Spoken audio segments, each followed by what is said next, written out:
کئی لوگ پوچھتے ہیں، بلکہ آج بھی کسی نے پوچھا، کل بھی کسی نے پوچھا، مسئلے کے طور پر بھی اور پھر ریکویسٹ کے طور پر بھی، کہ استخارہ کا کیا تھا، ہم نے استخارہ کرانا ہے، استخارہ نکلوانا ہے، یعنی جس طریقے سے ان کو گائیڈ کیا گیا ہوتا ہے اس طریقے سے آگے وہ پوچھتے بھی ہیں۔ پہلے تو اس کی اہمیت سمجھ لیں، اس کے فوائد بہت زیادہ ہیں۔ استخارہ کا مطلب یہ ہوتا ہے کہ اللہ سے کسی چیز کے بارے میں مشورہ کرنا، اللہ سے کسی چیز کے بارے میں مشورہ کرنے کو استخارہ کہتے ہیں، اور بندوں سے رائے لینے کو استشارہ اور مشورہ کرنا کہتے ہیں۔ قرآن کے اندر بھی یہ لفظ استعمال ہوا ہے 2 مرتبہ، وَأَمْرُهُمْ شُورَىٰ بَيْنَهُمْ وَشَاوِرْهُمْ فِي الْأَمْرِ، یہ 2 جگہ پہ استعمال ہوا کہ نبی علیہ الصلوۃ والسلام کو حکم ہوا کہ صحابہ سے آپ مشورہ کیا کریں، اور مشورے کے بھی بہت سارے فائدے ہوتے ہیں، پھر جب اللہ کی ذات سے ہو جائے تو اس کے تو اور زیادہ فوائد ہوتے ہیں اور دیر پا ہوتے ہیں۔ سب سے پہلی بات تو یہ ہے کہ اس بارے میں جس صحابی سے یہ روایت منقول ہے وہ فرماتے نبی پاک علیہ السلام نے ہمیں اس انداز سے استخارہ کی دعا سکھلائی، اہمیت بتلائی، جس طریقے سے کوئی آدمی، جس طریقے سے ہم قرآن کی کوئی سورت پڑھا کرتے تھے بڑی اہمیت کے ساتھ۔ اور پھر اس کا ایک یہ طریقہ کہ جو بھی کام آپ کریں، خاص طور پر جائیداد خریدنے کے لیے، یعنی جو بڑی مالیت کا کام ہو یا جو عزت سے تعلق رکھتا ہو، آپ کی ترقی سے تعلق رکھتا ہو، آپ کی عزت سے تعلق رکھتا ہو، کسی بھی حوالے سے۔ اب شادی ہونا ہے، شادی کرنا نہ کرنا، یہ رشتہ چاہے بچی کا ہو، بچے کا ہو، لڑکی کا ہو، لڑکے کا اپنا ہو، غیر کا، تو اس بارے میں جو رب سے مشورہ کرنے کو استخارہ کہا جاتا ہے۔ بہت اہم مسئلہ ہوتا ہے یہ، دل کسی جگہ پہ مطمئن نہیں ہوتا اور کسی غلط جگہ پہ اڑ بھی جاتا ہے، غلط چاہت بن بھی جاتی ہے۔ تو سب سے پہلے آپ یہ کریں کہ ذہن بنائیں کہ میں نے اللہ سے مشورہ کرنا ہے، استخارہ کرنا ہے۔ اب استخارہ کرنے کا جو مزاج جب آپ بنا لیں گے، اس کے بعد جو سارے لوگ کوتاہی کرتے ہیں اس کو قریب نہیں آنے دینا۔ وہ یہ ہے کہ آپ پہلے والا جو مزاج آپ کا ہے، خیالات ہیں، ان سے ذہن کو مکمل خالی کریں۔ فیصلہ یہ ہے نہیں ہے، دونوں سے خالی کریں اس کو۔ اس کے لیے میرے تجربے کے مطابق آپ کو 1 دن بھی لگ سکتا ہے، 2 دن بھی لگ سکتے ہیں، 4 دن بھی لگ سکتے ہیں، اور تاکہ ہفتہ بھی لگ سکتا ہے کہ اپنے ذہن کو نیوٹرل کرنے میں۔ اور جب تک نیوٹرل نہیں ہوگا استخارہ کرنے کا کوئی فائدہ بھی نہیں ہے۔ مثال کے طور پر آپ کے ذہن میں ایک بات ہے کہ میں نے یہاں پہ رشتہ کرنا ہے، یا میں نے یہ دکان خریدنی ہے، میں نے یہ پلاٹ خریدنا ہے، تو پھر اس کا کیونکہ کوئی واضح ایسی نشانی تو استخارہ میں ہوتی نہیں ہے کہ جس کو آپ کنفرمیشن کے لیے علامت سمجھ لیں۔ یہ تو صرف مائنڈ کا چینج ہونا ہوتا ہے، وہاں پہ دماغ کا تبدیل ہونا، چینج ہونا ہوتا ہے۔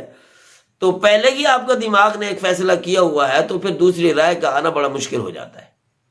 تو پہلے آپ اپنے دماغ کو نیوٹرل کریں، جس کو کہتے ہیں نا بھائی کمرے کی صفائی کریں، دماغ کی صفائی کرو، جو بھی پہلے رائے ہے اس سے خالی کریں۔ اس کے بعد پھر آپ دوبارہ ذہن میں اب میں نے مشورہ کرنا، اللہ سے مشورہ کرنا ہے، استخارہ کرنا ہے، تو باوضو ہو کر 2 رکعت نماز عام طریقے، لیکن نیت ہو استخارہ کی، آپ قبلہ کی طرف منہ کر کے 2 رکعت، اس صرف نیت کا فرق ہے، 2 رکعت نماز استخارہ وہ عام طریقے کے مطابق پڑھیں، ثنا سے لے کر سلام تک۔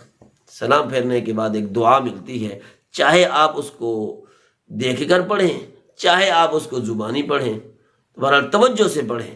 تو اس دعا کے اندر 2 مرتبہ یہ لفظ آئے گا حاضل امر۔ حاضل امر کا مطلب ہوگا یہ معاملہ، یعنی یہ شادی کا معاملہ ہے، یا یہ پلاٹ خریدنے کا معاملہ ہے، یا کاروبار شروع کرنے کا معاملہ ہے، اور پھر یہ کہ کاروبار چینج کرنے کا معاملہ ہے۔ تو اس طریقے کے کوئی بھی بڑے بڑے کام ہوں اس بارے میں لازمی مشورہ کیا کریں، اللہ پاک سے استخارہ ضروری کیا کریں۔ پھر یہ کہ آپ جب یہ کر لیں گے، اطمینان والی کوئی بھی کیفیت ہو جائے، چاہے آپ سو جائیں، چاہے آپ اطمینان سے بیٹھ جائیں، سو جائیں تو زیادہ بہتر ہے، لیکن اس میں یہ چیز مت سوچے کہ آپ کو کوئی کلر نظر آئے گا، سبز کالا، کوئی بزرگ آئے گا، بزرگ کے سر پہ پگڑی ہوگی، کوئی اشارہ ہوگا، قطعاً کوئی چیز حدیث مبارکہ میں نہیں ہے۔ اور میرا بھی تقریباً اور نہیں تو 20 سالہ تجربہ ہے اس پر، کہ اس کے فوائد بہت زیادہ ہوتے ہیں. آپ ذہن کو نیوٹرل کریں، یہ دعا پڑھیں اور اچھے انداز میں اللہ کی طرف لو لگا کے پڑھیں، انشاءاللہ فائدہ ضرور ہوگا. اور پھر یہ ہے کہ اس کام کی طرف آہستہ آہستہ چل بھی پڑیں، یعنی کہ اس کام کرنے کے لیے تھوڑے بہت تعلقات بھی شروع کر دیں، دوسروں سے مشورہ بھی شروع کر دیں. تو راستہ بننا ہوگا تو خود بخود بن جائے گا، نہیں بننا ہوگا تو کہیں پہ ایسی آڑ آ جائے گی کہ وہ چیز بھی ختم ہو جائے گی، آپ کے ذہن سے بھی نکل جائے گی.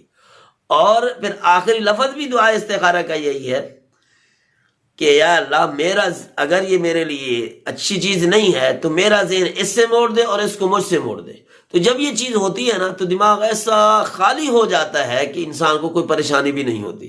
حتیٰ کہ بعض دفعہ کبھی بندہ وہ کام شروع بھی کرنا چاہتا ہوتا ہے تو وہ ایسا نکلتا ہے، اس کے بارے میں کوئی پریشانی بھی نہیں آتی کہ یہ کام مجھ سے کیوں نہیں ہوا، یہ ہو جانا چاہیے تھا، نہیں ہوا. تو اس بارے میں کوئی بھی پریشان بندہ اتنا صاف ستھرا ہو جاتا ہے، دماغ کے حوالے سے اتنا ہلکا ہو جاتا ہے کہ کام کر رہا ہوتا ہے تو بڑا آسانی سے ہونے لگ جاتا ہے. یعنی کہ اسباب بننے جب لگ جاتے ہیں، اگر اسباب نہیں بنتے تو دماغ پہ بوجھ نہیں بنتا. تو اس لیے اس کام کو استخارہ کو اس انداز سے کیا کریں، اپنے اوپر بوجھ نہ سمجھیں. اور ایک بات یہ یاد رکھیں کہ کسی دوسرے سے استخارہ کرانے کی کوئی ضرورت نہیں ہے. جس طرح ہماری خواتین چل پڑتی ہیں، ٹی وی چینلوں کو کھول لیتی ہیں کہ بھئی یہ استخارہ یہ استخارہ، اب پتہ نہیں بندے وہ کس طرح جو چاہت آپ کو ہے آپ کے مسئلے کی، آپ کے پریشانی کی، وہ کسی کو بھی نہیں ہو سکتی. جو جتنی چاہت سے آپ خود کریں گی، چاہے وہ عورتیں مرد ہیں کوئی بھی ہیں، وہ کر سکتے ہیں. جس طرح نماز سارے گناہ گار پڑھ سکتے ہیں، اسی طرح استخارہ بھی سارے گناہ گار کر سکتے ہیں. ہم سارے گناہ گار ہیں. تو جب سارے ہی گناہ گار ہیں تو جب نماز پڑھ سکتے ہیں، نماز سے نفلی نیت کے ساتھ 2 نفل استخارہ کے پڑھنا وہ کم حیثیت رکھتا ہے. فرض نماز پڑھ لیتے ہیں گناہ گار، تو یہ 2 رکعت نہیں پڑھ سکتے. اس لیے کسی اور کے پیچھے مت بھاگیں، خود ہی اپنی عبادت خود کریں اپنی چاہت کے. ہاں 1-2 مرتبہ صحیح نہیں بھی آئے گا لیکن کرتے رہیں انشاءاللہ رزلٹ اچھا آنا شروع ہو جائے گا.